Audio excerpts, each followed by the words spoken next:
All right, everybody, welcome to another episode of the AMG Hobby Talk podcast. We are Blairless today. Blairless this morning. He's a little under the weather, but he'll be back shortly. We will see some more. This time we don't have bonus Blair. We will find some Blair. We'll do the hunt, the search for Blair. We'll send Steve off to collect some Blair, and maybe by next week we'll have him back. So first of all, Sherry, how are you today? I am wonderful. Perfect. In the Steve. words of Blair. In the words of Blair, that's right. Steve, how are you? I'm doing well. Blair's actually off snow blowing the entire lake for his subdivision. That's the kind of guy he is. But what we get, Cherry, a little over close to 2 feet of snow probably around here over 3 days. So we were pretty much hunkered down over the weekend. And our friends in Cape Breton, I believe they got close to 5 feet in some areas. So I actually think they're not allowed out of their houses till the 10th. Yeah, my brothers are down there and some of my family, and they haven't left the house. They can't get off the roads. They've been shoveling and snow blowing the driveways, but that's as far as they can get. It's going to be a booming business for Mr. Plow. If you know, you know. If you know, you know. But yeah, I did see, and if you follow the social medias, and I always recommend it. So usually towards the tail end, I include it, but this time around, I'll include it a little early just so we have it there. I include a little scrolling ticker that includes the access to the Instagram and also the website. But if you follow the social media, you would have seen Sherry intrepidly making her way through kind of what sounded like a blizzard, the winds and the kind of the howling to get to the store. Oh, it was a and blizzard. You were able to make it. Yep, it was a blizzard. Brad and I ended up catching the bus. So that was an interesting experience. It was my first time on the bus down to Bedford, but we made it. It almost felt like knives of ice pellets going into our face walking up the hill, but we made it there and the customers didn't let us down. People were in snowsuits. They came in and it was something for them to do as well. So it was a great Saturday. I exercised my option and stayed home Saturday. You exercised your option, did you? I like those choices. When I was a kid, you had to walk around a little bit here. So just as we're talking about it, I'll briefly share this again. If you go to the Instagram, you get footage. You get Sherry making way over, and then looking off in the distance to the store as you're headed in that direction. So that's included on the AMG Collectibles Instagram if you want to check that out. I like right at the end. She goes, "Come sell us your cards." Yeah, I did. Seems fair. Well, the good news is if you made it into the store that day, you had plenty of room to be able to look around with relative peace. Oh, absolutely. Yeah, so you had a chance to take it easy and look at anything you liked. So that's pretty good. So real quick, I'll touch on a couple of products that are coming in. Now, some of these are going to be more limited quantities than others. So what I'll do, Steve, as I go through some of them, if some of them are a little bit more limited quantity, just let us know. But either way, some of these will be coming into the store. And if there's more limited quantities, well, that just means you need to be quick. So if you're interested, then make sure you're quick there, and some of them we'll touch on. First one, we need to know a little bit more about it, but I'll touch on it now, and maybe we'll talk a little bit more about it next week. It's called 2023 Historic Autograph Mob. So originally we had a couple of laughs before we started. Some people read that differently. I'll just leave it at that. But it is related to the mob, Al Capone, J. Edgar Hoover cut autos, and what I'll do is I'll quickly share an image of it with you. Despite the excitement of other possibilities that are not that. But the mob here, and we've got the little graphic included. It is interesting. I'm not sure who actually makes this. It's like Historical Autos or something like that. So I'm sharing the image here with you. So you can see an Al Capone image there that looks like, the police mugshot with the little placard underneath. J. Edgar Hoover cut auto, which I'm sure would be very interesting. That's pretty good. And then some other cut autos and things related to this. So Whitey Bulger, I think, is the third one they've got on there. A lot of opportunities. Authentic handwriting sample. So definitely unique. And it is more of a theme set. Stuff like that has a little bit more limited collector base, but if you're into the genre, it's an opportunity to get stuff like you're not going to get stuff like that every day. And a lot of the main manufacturers are not going to produce stuff like that. So it is kind of interesting to have. Now, real quick, I'll shift forward. We talked about 2023 Panini Chronicles Racing. We'd spoken on that. No, it wasn't Chronicles. It was a different Prism. I think it was Prism Racing. No, it was a different one. It wasn't Prism for sure. It was I'll find it, and the name escapes me right now. It was Chronicles. Panini. It was Panini. I understand, but it was still Panini, but it wasn't Chronicles though. It was something else. Chronicles is the one where they put everything in it because they actually combine a bunch of their different products. I think it was Prime Racing. I want to say Prime because it was like that. Starts with a P. Close enough. But, Panini Prime. yes, that's the one. Yeah. But it is a different product. Chronicles, though, combines a bunch of the different other designs, though, in one. So when you're getting a pack, you're going to get a bunch of different versions of it. So if you're into that kind of thing, it is interesting to see a couple of the different designs. You get a little bit of a mix of different items. Then we got the Paldine Fates from Pokemon. So which one specifically, Sherry, is the one that's coming in for you guys? It's the Paldane Fates, the mini tins. So I think there's 2 packs in those, and then the premium collection boxes. So those will have your promo cards and the jumbo card, and 8 packs per box as well. So there's 3 different types of those. Should be popular. Perfect. Now, this one here, I believe, is also going to be a little bit in limited quantities, but I will bring it to your attention. If you are interested, again, since it is more to be more limited quantities, if you are interested, I would get on it quickly. 2023 Leaf Art of Sport. Now, this one is one of those ones that is interesting. Leaf does a lot of very unique kind of things in the way they do their stuff, but I'll just share with you the graphic, and I'll quickly touch on a couple of things on here, and it'll give you a taste of why I say if it is something that interests you, you'll want to get on it right away. Because if you just look at this graphic here, and I'll leave a link to it from the Cardboard Chronicles, Cardboard Connection site here. On the very page that you're looking at, you've got a Hulk Hogan autograph, you got Sandy Koufax, you've got tennis players, you've got soccer players, you've got dual autos of different combinations. I know there are Pele autographs on here. So it's like you get a mix and match. You've got basketball, you've got soccer, you've got football, you've got everything, wrestling. All kinds of combos and different combinations that you won't get in other things. There's a Barry Sanders there on there if you're looking into it. So that's why I say, like, just looking at the graphic alone, you're seeing all these combinations of different possibilities, and you're going to be able to get it. Rafael Nadal autograph, Barry Sanders. Here you got Lionel Messi. So it's like it's a mix and match. Some of the actual inserts themselves have kind of unique designs. Again, it's an art style set. And if you are interested and curious, I will also include a link to this for you if you're interested. And that is a Card Collector 2 video that was done a little while ago. And he visited Leaf. So he went behind the scenes at Leaf, and the product they were featuring on there was the Art of Sport. So I just paused there on a screenshot. So if you're curious and you want to see a little bit about how they packed it out, there's a little bit behind the scenes there, and I'll include a link to that video for you if you're interested in a little background on it. Yeah, we don't have much of that product, and it is a higher price point on it, but as you can see, there's a lot of heavy hitters there. So, and great variety. So, definitely worth a shot for those that like to take a little bit of a gamble. Absolutely. That's why I say, like, because of limited quantities, if you are interested, fly down like Sherry braving the blizzard and go as fast as your feet will carry you. So we've got that. And the other one that we talked about a little bit last week was O-Pee-Chee hockey coming out. So we're going to get all those Connor Bedard cards in there. So I think that'll be pretty popular. I assume you've got going to have at least fair allocation of some O-Pee-Chee hockey.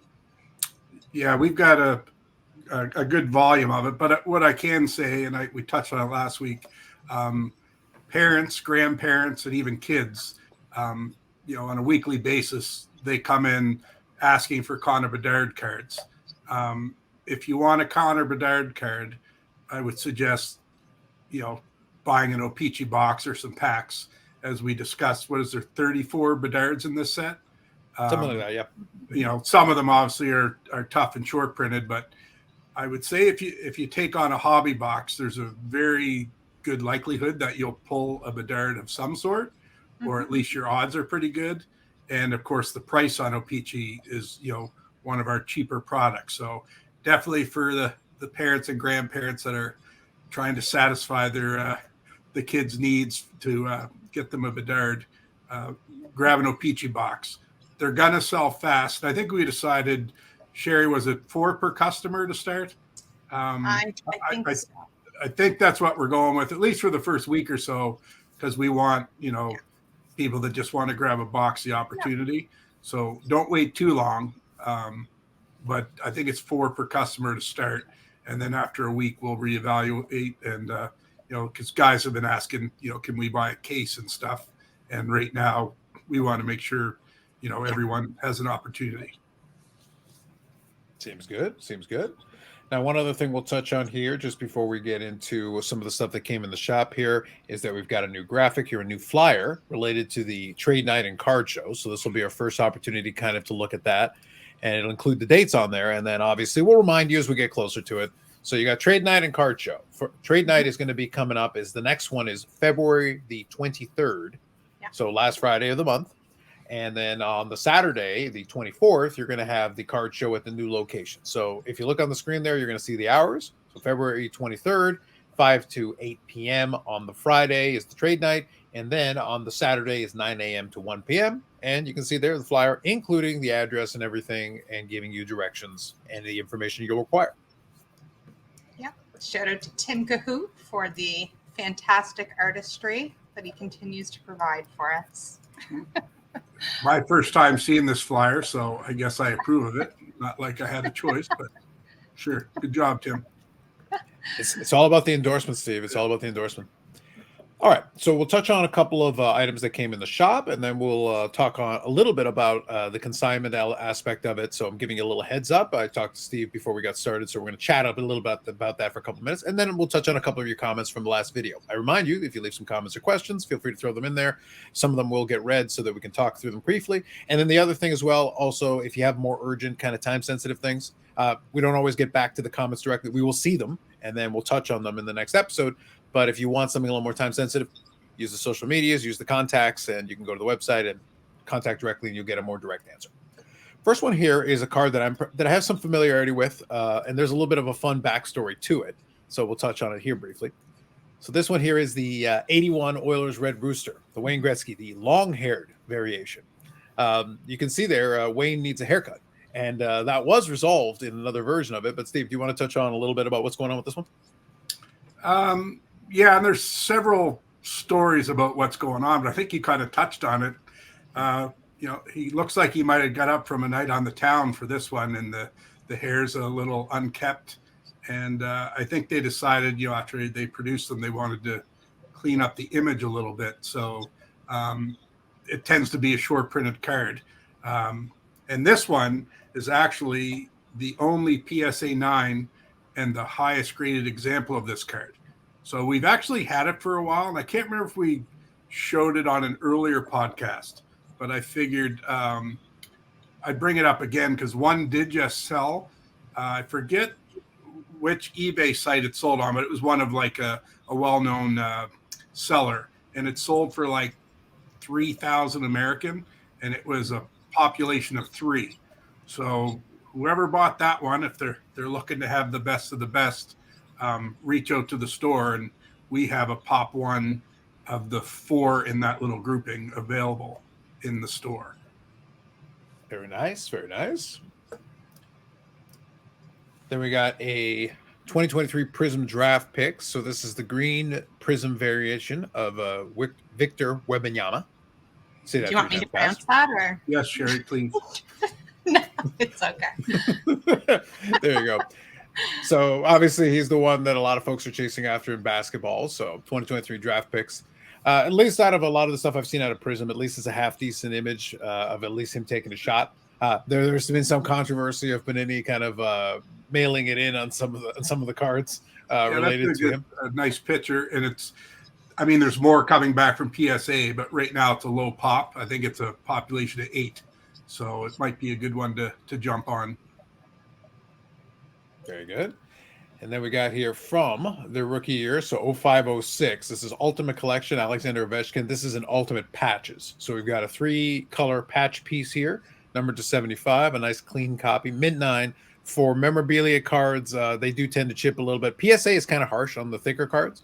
So in a 9, it's actually a decent grade for this kind of thing. And this, again, also is a pop 1. So it's the highest graded example of this card. And like you said, the patch cards, they tend to chip or, just so much surface area. So to get a 9 on this card is, a pretty big deal. Very nice, very nice. So it's a couple of items that came in the shop.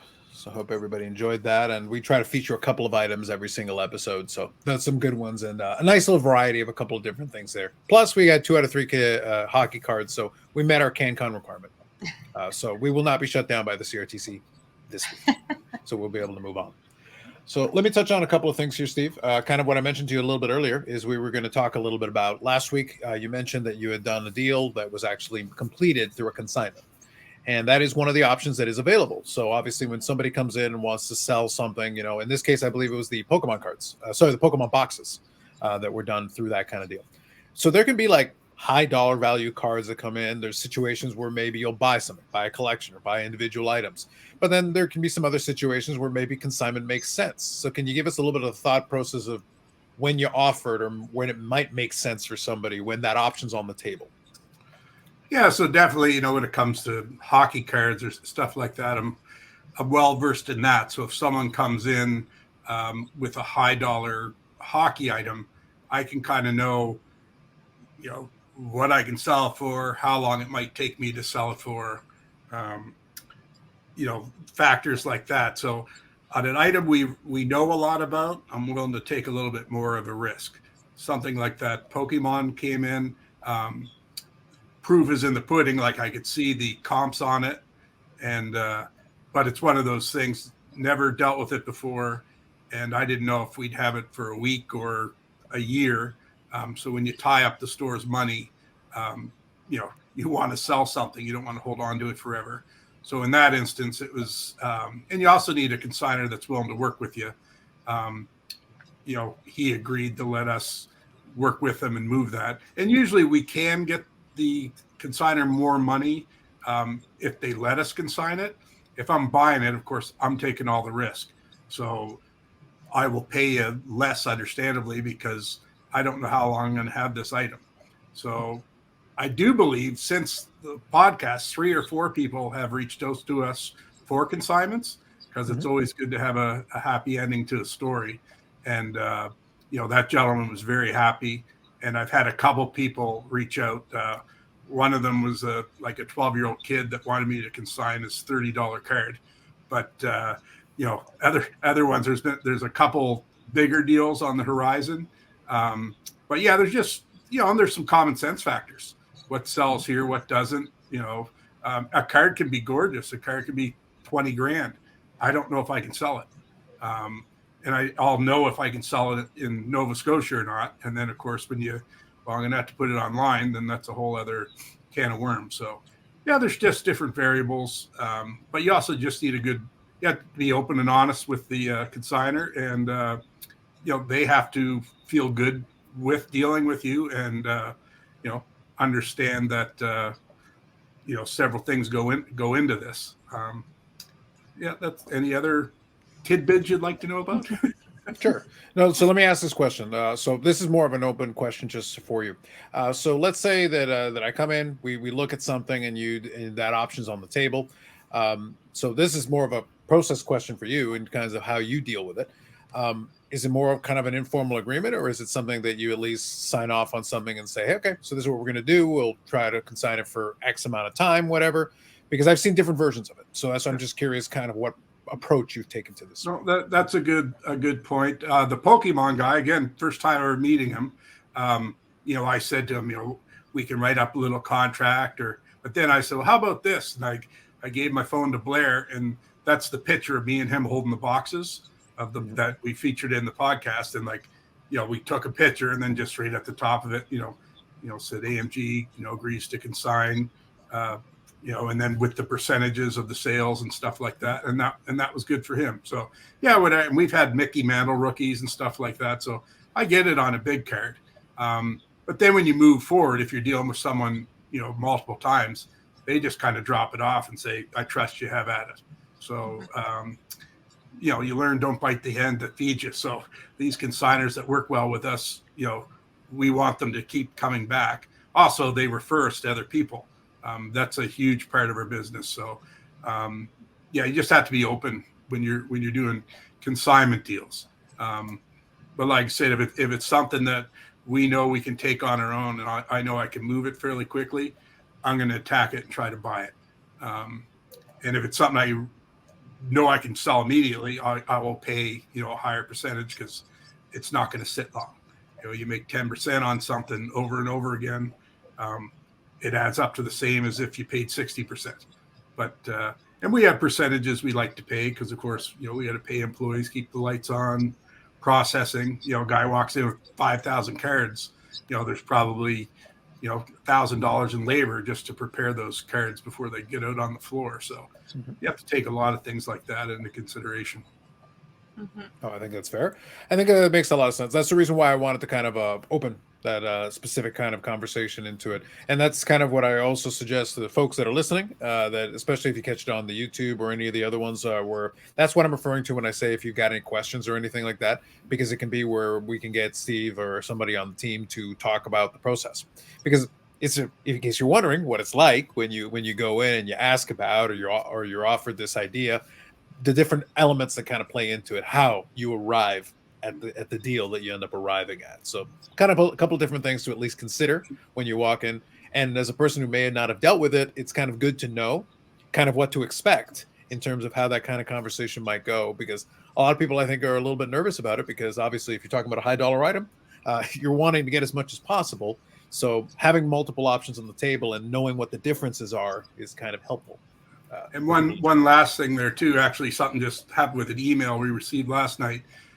Just a gentleman lives out of town. We've never met him. And he just sent us a generic email saying he had, all these cards. If he sends me a list of every card he has, will I tell him what we would pay for it? Because he's like, I live several hours away. I don't want to drive there for nothing. But if you flip that around and I take an hour going through all his cards and come up with a number, I still may have zero chance of buying that collection, other than I gave him a free appraisal, and he might be able to contact, AMG offered me $500. Will you give me $550? So I know it's not an exact number, but if the seller or consignor can kind of have a ballpark, because if we're thousands of dollars apart, if we knew that before we even go into negotiations, it saves everyone a lot of time. So, and since that consignment, like I said, people have reached out wanting to know, what will you give me? What will you give me? And I'm like, well, it's your stuff. We'd like to know what you would like to make you happy. Because nothing's worse than buying a deal from someone and then they say, oh, they lowballed me or whatever. And I'm like, it's your number. You have to be comfortable with that number. And there are times you can tell someone that comes in and kind of has no idea. I don't mind spending time with them, but most of these people know what they want. So let's not waste everyone's time. Tell us what you want or in the ballpark, and then we can work from there. But it just, so like for instance, that collection, I could spend an hour on it, tell him a number, and I still may not get that collection. And I just did the work for him. He now the next person, I'd like $1,000 because AMG said that's what they give me. So that's another little speeds the process up, and I think it's fair for both parties. Yeah. There you go. Steve might be collector of the people and collector of the scallops, but he doesn't want to be collector of the comps for you.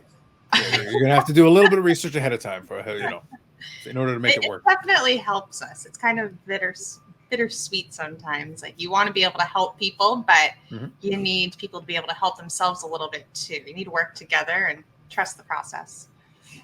Yeah, and then like I said, someone comes in and they know what they want, and then when I'll give you $1,000, and they might have $10,000 on their mind. Like that becomes awkward when they're like, you're lowballing me, or I'll never come back here again. Or when it's your number, no one gets offended, because I can just politely say, unfortunately, that won't work, and then I could even give them my honest opinion whether they like it or not. Or if we're in striking distance, I'm like, you know what? That's not that bad. You might be a little light on it, or like, I think you're a little high, but let's meet in the middle. So yeah, a little preparation leaves the consignor and ourselves feeling a little bit better, because you could lose. That might be your one and only time ever dealing with that person. And if it goes south fast, you'll lose them forever. And so yeah, we definitely don't want to do that. We want people to keep coming back. So yeah, have a little bit of knowledge of what you're doing. And again, there are, maybe you inherit a collection or this and that. I get that part of it, but 85% of the people know what they're doing, and they just want a free appraisal from us. And we do it from time to time, but we can also read people and understand what's going on as well. So just like we want to be honest with you, be honest with us. Sounds good. Sounds good. So I think that's some good insight there. And like I said, if anybody has any questions or follow up or thoughts on kind of that kind of thing, then let us know, because that's something we can broach, something we can bring up as a topic on one of these conversations. So we'll wind down here and we'll grab a couple of comments from the last episode. As I said, if you do include some comments, we will go into them. So I'll read through a couple of these and then we'll touch on a few of them here. So Blaine here, frequent commenter. Thank you, Blaine. Can't wait to get home and open some of the new Pokemon. There you go. Sherry can feel those feels. So, Yeah. You folks bidding on a case of the 7980 O-Pee-Chee found in Saskatchewan. It's like, well, Steve, it's just cleared $2 million with the buyer's premium. So you in on this one? I put $100 down. I opened the bidding. We might have to fractionally share that one. I've had some conversations on it on my own channel and the podcast stuff. It is interesting. I will say it's one of those ones where I think it's the novelty of owning a case like that. Obviously, the value, like the breakup value, is we talked about it at some length. You can open it up, you can pull all the Gretzky's out of it, you can get them all graded, you can do all the things that we usually talk about. You can do. You will not extract $2 million of value out of it. And just spoiler, I'm sorry to ruin this. You're not getting a 10.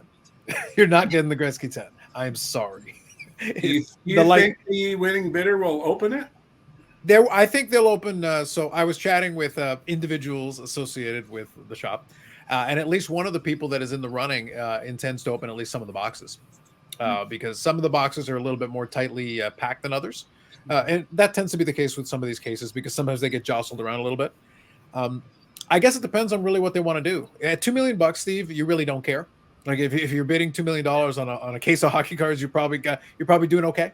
So you're not too worried about it. So at that point, it's the novelty of it. I'd love to see it. Hopefully, if they do end up opening any of it, even if they open just a couple of boxes or something, I'd love to see it. Hopefully it gets recorded somewhere and we can have a look, because it is interesting. But to have an intact case is kind of a novelty in and of itself. So I don't know. There's a little bit of an argument to be made for both. It's rare to actually have a case rather than the individual boxes. Yeah. And whatever you're going to get out of the boxes, again, the value is not going to be there relative to what you paid for the whole case. Yeah. So something to think about. Yeah, something to think about for folks in other tax brackets than ours. So that's a fair one. So this one here, Robin Taylor says it was a great show pertaining to the card show. It was interesting to see price point vendors we're looking at the start for the year. Yeah, card shows are good for that. You can get a little bit of a sense of how people feel about some of these things. And I'll also read this question here from Sean. I'll touch on it a little bit here. So pricing, let's talk about Bedard Mania. It's all about the Bedard Mania. We all know Upper Deck Series 2 is going to be priced higher selling point than Series 1, which we've talked about. That's just a fact. By the way, you can check out the pre-sale prices. That's knowledge that's out there. So you can see for yourselves. So here he says, my question is, does Upper Deck as the vendor set the retail price for all retailers? So I will remind you. So I'll kind of answer like this. I'll remind you that secondary market's a thing. When you look at some of those pre-sale prices and all that, you have to look at what Series 1 and Series 2 have. You can have an MSRP, while unadvertised as it is. There's an MSRP. The difference in what's actually in Series 1 and Series 2 is not fundamentally different. The Connor Bedard draw, the draw behind it is the player, it's the specifics of it.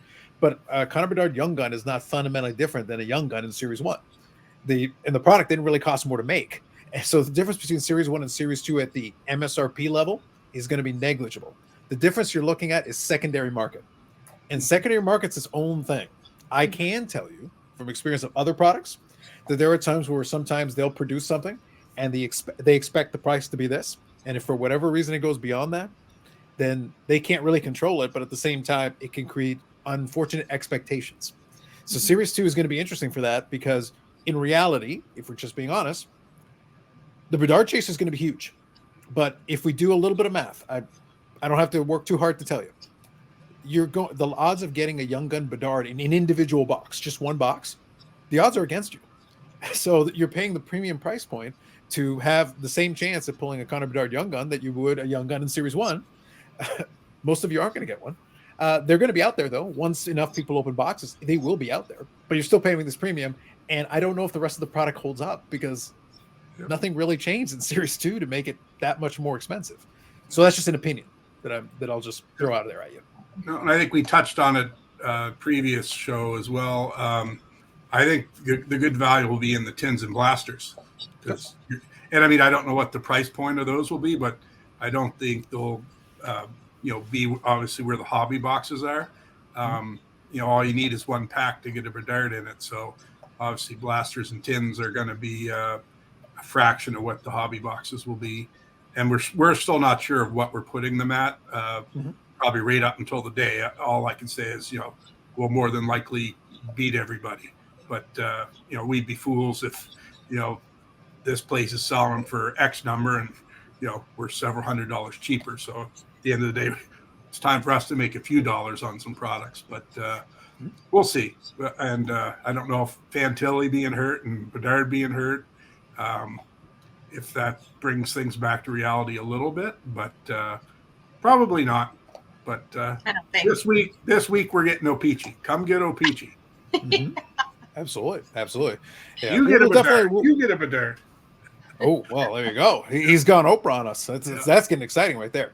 But what I was going to say is we'll revisit this conversation when we get closer to the release of the product, when we get closer to Series 2. The only reason, though, I kind of bring up that point, and again, we'll touch on it again when we get closer to it, is that it always concerns me a little bit when the secondary market goes too hot for a product too soon, especially when the rest of it doesn't hold up. There will be, to be clear, there will be nice cards in the rest of the product. Flagship has some nice cards in it beyond Connor Bedard. But what happens is when you do that, you also raise expectations. The person who is paying a relative premium for it, Series 1 versus Series 2. The same person that's buying Series 2, a bunch of them were also buying Series 1. So they're going to look at, wait, I paid this much for Series 1, and I'm going to be paying this much for Series 2. And it is because of that secondary market thing. Unfortunately, it also raises expectations. And when we realize it's like, guys, it's still flagship. It's still Upper Deck flagship. The actual product itself is not fundamentally different between Series 1 and Series 2, except now you've got this player that people are chasing after, and that is a lot of the draw. So it's going to be interesting to see how people react to it once they open the boxes and realize it's still Upper Deck flagship. It's a slippery slope, too, because, those boxes get so high, there's that initial rush where those that want them are going to go hot and heavy. What happens a month down the road when it starts to calm down and someone comes in, I'm making numbers up, like, we've got them on for $200 or something. And they're like, well, geez, last month I paid whatever, 300, they're mad because they paid, 300 where now they're 200 or whatever the number is. And keep that in mind when you're buying. And that's kind of why I'm like, tins and blasters, they're not going to fluctuate too much. The initial, rush on the hobby boxes, it's supply and demand. But once those, diehards get their fix, it will come back to reality. That being said, my guess is like most of the hobby boxes will be gone. But if there's a few kicking around, it will probably raise some eyebrows to where the number got to where it ends up. But if it's anything like Series 1, I mean, we were shocked how fast our Series 1 sold. So Series 2 should, do the same. Sounds good. I think it'll be interesting. Interesting times here upcoming in the next couple months when we start getting some of that stuff. But in the meantime, you can tide yourselves over with Art of Sport and mob cards. Absolutely. Okay, some mob cards. Very exciting. So that'll be it for us. On this episode. So I want to thank Steve for giving us a bit of a rundown there on the consignment piece of it, and then Sherry, of course, as well, also for giving us a little bit of a rundown on some of the stuff that's going to be coming up in the store, and also braving the elements through a semi-blizzard. So that's very exciting. So you guys can go pop into the store and support that. So that'll be part of it. Future episodes coming up here. We'll work on some other bonus content for you. So once he's back up and running and finished plowing with Mr. Plow, we'll see if we can maybe get some more bonus player in there and some other fun things here coming up in the store as we get through the rest of into the spring. So that'll be a lot of fun as we get into that. And also remember what we showed a little bit earlier, end of the month, you're going to have your trade night and you're going to have your card show. We will remind you in the next couple of episodes as we get closer to it, but those are things always to keep an eye out on because that's normal in the calendar of the store.